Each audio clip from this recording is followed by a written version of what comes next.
All right, doodles. Hi, I'm Marlow Felton. I'm Chris Felton. And we're here to share with you what a weekly check-in meeting looks like. What it looks like for us. Well, we start with wine. A glass of wine. This is just, cheers. This is just a prop. We don't normally drink at 11 o'clock in the morning.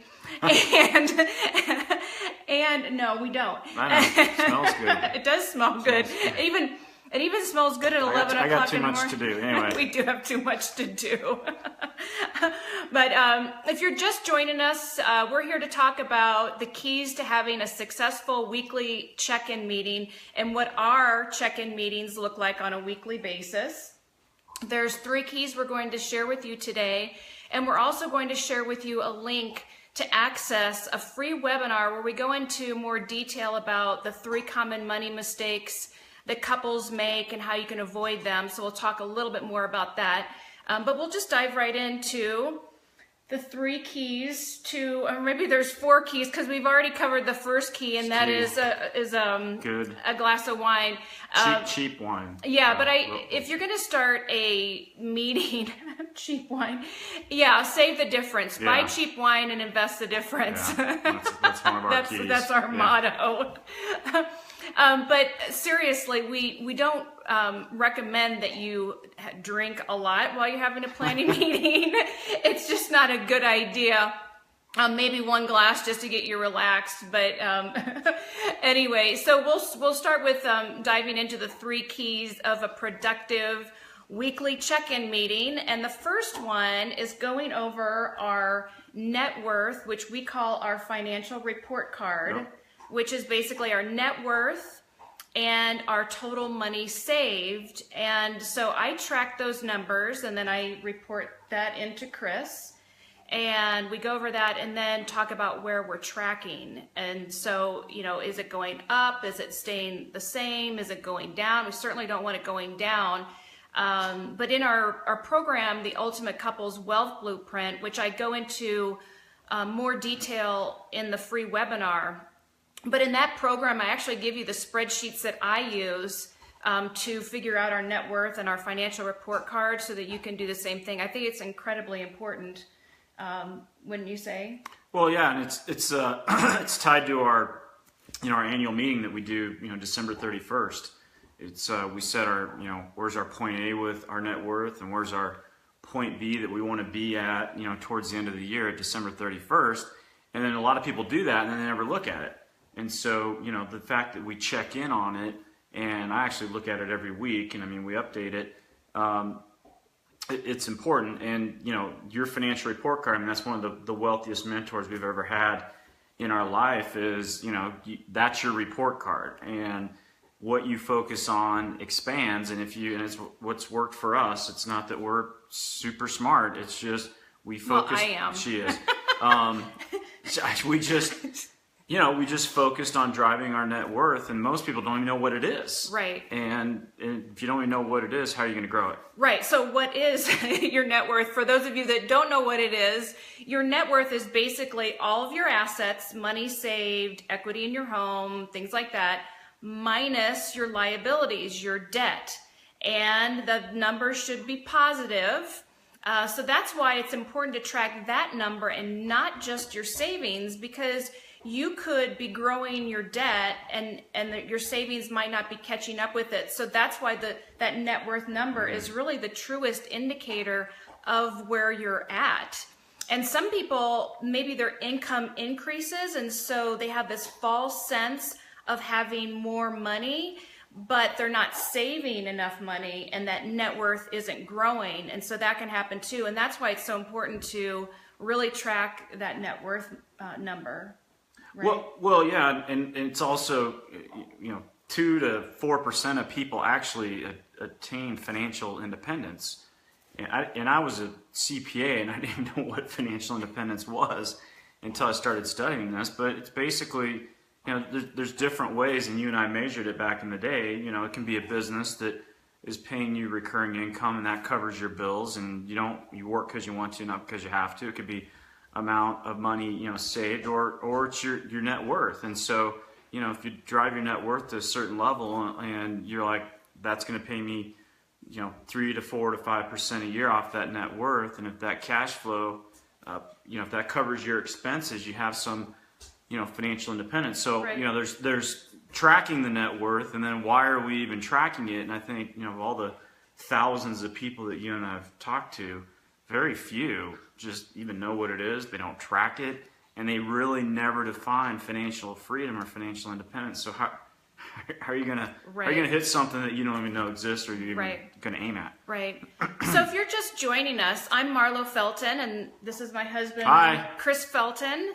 And we are, cheers. But we're not really drinking. We're not really drinking. But we do have wine. This will happen later. It will. 5 o'clock. We can promise you that. 5:01. We're here today talking about what a weekly check-in meeting looks like, and we like to start with a glass of wine, and we do drink responsibly, and we only have one while we're having an important conversation. I have two. He has two. So we're covering the 3 keys to having an effective check-in meeting. We've just covered the first one, which is going over your net worth, money saved, just a overall financial check-in. The second key to an effective weekly check-in is covering what is the most important thing that we need to do right now. What is our focus? We've found that many people focus on too many different things. So years ago, you remember we had this conversation, we had a really important meeting when we decided where were we going, in the end of the year, in 5 years, in 10 years. And we decided as a couple, the most important thing that we were going to focus on was driving our income, increasing our income. And there's lots of advice out there and financial planning books, and but I haven't found a topic more important. I mean, I have yet to meet someone that said, "Oh, Chris, I can't stand to make any more money." The bank the bank called me today and they said my account's full. Yeah, I don't need to make any more money. Just keep that income away from me. I mean, it's just driving your income and increasing your income, and combined with getting disciplined about the money and the small dollars and the stuff that we've talked about, making sure we're taking care of that. But people just get stuck in it, and I did. Hey, this is what I do. This is how much I make, and that's just a repetitive program. And we don't ever really spend time thinking. And so you and I sat down and thought about bringing other streams of income into our life, and just no ideas were dumb. We just threw out a ton. Yeah, we had a brainstorming session. This whole couples money enterprise was really created then because we were thinking about what do we love to do, what do you love to do, and what could you create a business with. And I don't know, a lot of clients, a lot of people that I meet with, that's just it's like the dust blows out of their ears when I start thinking about what can you do, are there other offerings you can add. It's just sitting down and just really thinking about how you can drive that income. Right. Yeah. Well, but wouldn't you say that, we're talking about the second key, which is what's the most important thing that we're going to focus on right now? It may not be more income for everyone, even though we're saying that more income. For a lot of people, though. I mean, it could be, but maybe that first baby step could be plugging holes of wasted money, cutting back on some unnecessary spending, things like that. And so that's really something for you to decide as a couple what that most important thing is. Yeah. Wouldn't you agree? Yeah. Because it is going to be different. Yeah. It could be different. Yeah. That's just for whoever's listening. There's ways to increase your income that would solve so many problems. True. Without, I got to go get a job at Starbucks or, something that you could do where it's not trading time for money. I mean, for us, it was our business, and it was just these periphery, relationships that we had out there that it was just pretty, the phrase is simple and easy. Right. Simple and easy. And really more, how can we leverage ourselves better rather than how can we wear ourselves out more doing things to make additional income. So if you're just joining us, I'm Marlow Felton, and this is my wonderful husband, Chris Felton, and we are, cheers. It's at the same level since we started. So Yeah, so you guys can measure it out there. You can see we measure. really We haven't. have not, and I would have lipstick on my glass, and But there's I would have to clean off later. There's no lipstick because he does the dishes. But anyway, it does. We're covering today the 3 keys to having an effective weekly check-in and what our weekly check-in looks like. And ours starts with a glass of wine. Just one. And we're going over the 3 keys. We've already gone over key number 1, which is going over your numbers. Key number 2 is deciding what is the most important thing, the one thing that we can focus on to start moving things forward. And then the 3rd key is to talk about how you can support each other. So what a concept. A marriage is a series of supporting the other. When 2 people are actively supporting the other one, our efforts become exponential. And so after we've talked about where we're at and what we're focused on, then we discuss how can we best support each other. So Chris would say, this is how you can best support me. And I would say, honey, here's how you can best support me. And sometimes it's like, can you help me with the dishes? Can you walk the dog? Here's what we're gonna do. I mean, those are simple examples. What are some? We've had different things come up over the years. Yeah, I'm just going back to this, driving our income, and I know we're talking to a lot of entrepreneurs out there, and you and I have been entrepreneurs together, but usually in a relationship, there's sometimes just one entrepreneur. And the other one isn't. And, if you're an entrepreneur and you got to drive your income, then you got to increase clients and prospects. And, we got tons of stories of some of the best entrepreneurial examples where those introductions came from the non-entrepreneurial spouse. It was, once again, kind of simple and easy, just having ears open for people saying things around you. And so, but you were, we owned the business together, but, it was just a little more about, your focus was here and my focus was here, and just making sure that you understood that when you heard somebody say this, kind of queued up your unconscious mind to, say, hey, you need to talk to my husband. And so, anyway, so, that's just an example of. Right. So when we were in the beginning stages of building our business, what we decided is we were going to focus on our strengths, and Chris was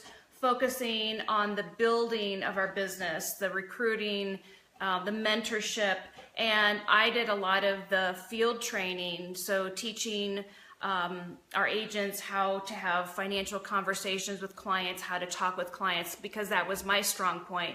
So we just focused on what we were good at, and that was one of the conversations we had about how we could support each other. And so when Chris had a new person, he wanted me to train them, then he just handed them off to me, and he didn't have to worry about, are they saying the right things? Do they know what to do? And all of those things. So that's how we work together. But we know that not all couples work together, or maybe don't even want to work together, which is totally okay. But maybe it's like Chris mentioned earlier, maybe it's something as simple as, hey, honey, here's what I'm doing. Here's my business I'm building. Who do you know that might need this, this, and this? I'm looking for these people. This is how you can support me. While you're going about your day, taking care of the kids, doing whatever, be on the lookout for this, this, and this, because that would help me tremendously to have another person out there looking for that, because that's going to move my business farther the quickest. So that's another example. Yeah, well, just in general, I mean, people are really bad at receiving help. Right. I mean, one of the roots of why a lot of people don't become financially free is they don't ask for help, and they don't ask for help, either from their network, but normally from anyone. And so, if that, here's how you can support me, if that kind of makes you cringe or uncomfortable, I mean, you're not really good at receiving help and support. And if you want to have financial independence and the life that we're talking about, you can't do it on your own. You can't suffer from John Wayne syndrome. You got to get other people involved. to help you. So right, yeah. So you have to ask for help, Yeah. and you have to be able to receive the help. And so many times couples don't even think to ask the person closest to them. I mean, who's going to be more vested in your success than Marlo's than a your- mind reader, so I don't Yeah, really right. have to say anything And to her. he's not. And I am not. That's why I He's have two definitely- glasses of wine He's instead of definitely one. not a mind reader. My God. But sometimes I wish he was, but anyway.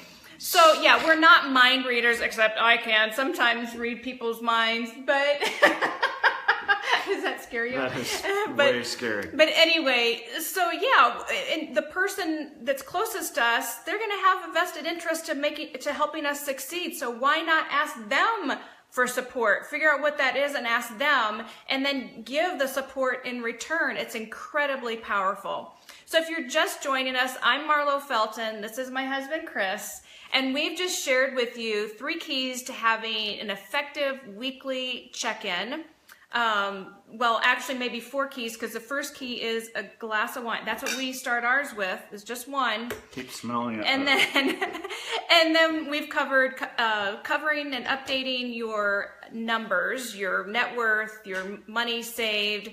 And number 2, discussing what is the most important thing we need to focus on right now? The number 1 thing that we need to focus on, what is that every single week to make sure you're both focused on that? And the 3rd key is asking for support from your spouse and giving support. So being clear on how you could best support your spouse, whatever that looks like, and how you can receive support. It's awesome. If you want to learn more, we're giving you access with the link provided to our free webinar, 3 common money mistakes. We've already made all the money mistakes for you. We want you to learn from our mistakes.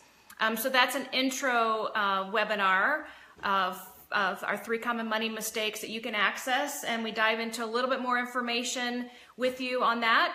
Hopefully you can learn from our mistakes, and we appreciate you joining us today. Cheers. Cheers. Cheers.